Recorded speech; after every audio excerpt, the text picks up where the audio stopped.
बच्चों, आज हम पढ़ेंगे व्योम हिंदी व्याकरण कक्षा 4 पाठ 7 विशेषण। विशेषण का इंग्लिश वर्ड होता है एग्जेक्टिव। रेशमा पपीता खाना चाहती है। पपीते के पेड़ पर पपीते लटके हैं।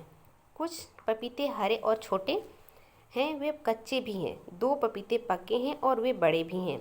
उनका रंग पीला हो गया है। रेशमा उनमें से एक पपीता तोड़ लेती है।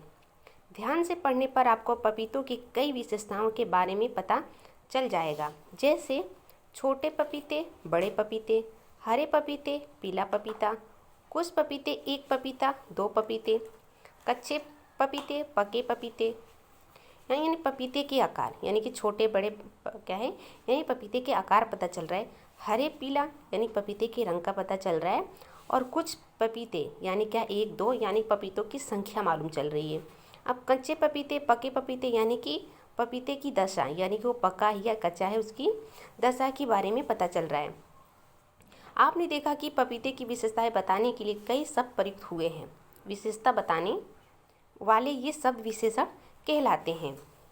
जो शब्द किसी संज्ञा या सर्वनाम के रूप, रंग, आकार, स्वभाव आदि की विशेषताएं बताते हैं, उन्हें विशेषण कहा जाता है।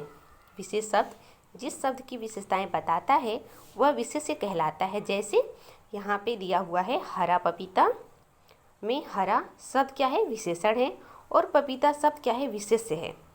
विशेषण का काम संज्ञा या सर्वनाम की विशेषताएं बताना है। यहाँ पे दिया हुआ है पहला एग्जाम्पल जो दिया हुआ है, कुछ विशेषण शब्द रंग, रूप, आकार, स्वाद, स्वभाव आदि के बारे में बताते हैं। जैसे यहाँ सेब लाल है, यानी क्या है, एग्जाम्पल में आपको बताया गया हुआ है कि यहाँ क्या है, सेब लाल है। यहाँ काला कुत्ता भौंक रहा है। इमली खट्टी है। यहाँ पे दूसरा एग्जाम्पल दिया है, कुछ विशेषण शब्द माप, तौल, मात्रा या परिमाण के बारे में बताते हैं। जैसे 2 किलो चीनी दे दो, थोड़े चावल दे दो, 1 लीटर दूध ले आओ। अब तीसरा क्या दिया हुआ है, कुछ विशेषण शब्द संख्या के बारे में बताते हैं। जैसे 2 कौवे उड़ रहे हैं, वह 4ठी कक्षा में पढ़ता है, उसने 10 रुपये दिए। अब चौथा क्या है, कुछ सर्वनाम शब्द किसी विशेषण की भांति भी कार्य करते हैं। ऐसा तब होता है जब वे संज्ञा शब्दों के साथ ठीक उनके पहले लगे हों और उन संज्ञा शब्दों की ओर संकेत कर रहे हों। जैसे यह आम का वृक्ष है, यह क्या है, सर्वनाम है। यह वृक्ष आम का है, यह विशेषण है, क्योंकि यह वृक्ष की ओर संकेत कर रहा है। अब तक जिन विशेषण शब्दों के बारे में आपने पढ़ा, वे विशेषण शब्द संज्ञा या सर्वनाम के गुण, दोष, संख्या, मात्रा आदि का बोध कराते हैं। विशेषण के 4 भेद हैं।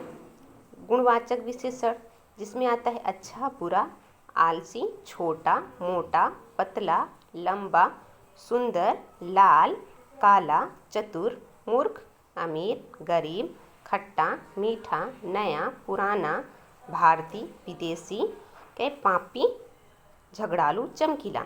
अब है परिमाण वाचक विशेषण, 5 मीटर, 4 लीटर, 2 किलो, 100 ग्राम, थोड़ा, कुछ, अधिक।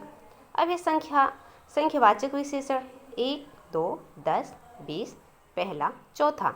अब क्या है, क्या सर्वनामी विशेषण, यह, वह, यही, वहीं, इस, उस। यह क्या है कि इसमें क्या है, 4 भेद आ रहे हैं। चारों भेद में सबकी विशेषताएं बताई जा रही है। अब ये विशेषण के इन भेदों के बारे में आप अगली कक्षाओं में विस्तार से पढ़ेंगे। यहाँ हमारा पाठ 7 कंप्लीट होता है। अब हम पढ़ेंगे अभ्यास। अभ्यास में बोलने की बारीक मौखिक कौशल में है। जैसे आकार, आकार का इंग्लिश वर्ड होता है साइज। संख्या, संख्या का इंग्लिश वर्ड होता है नंबर। विशेषण, विशेषण का इंग्लिश वर्ड होता है एडजेक्टिव। संख्यावाचक विशेषण, एडजेक्टिव ऑफ नंबर। परिमाणवाचक विशेषण, एडजेक्टिव ऑफ क्वांटिटी। संकेतवाचक विशेषण क्या है, डिमोनेस्ट्रेटिव एडजेक्टिव। रंग का कलर, दशा का होता है कंडीशन क्या। और गुणवाचक विशेषण, एडजेक्टिव ऑफ क्वांटिटी। इसको आपको क्या करना है, अपने नोटबुक में लिखना है और क्या करना है, याद करना है। ये आपका होमवर्क रहेगा। ओके बच्चों, बाय।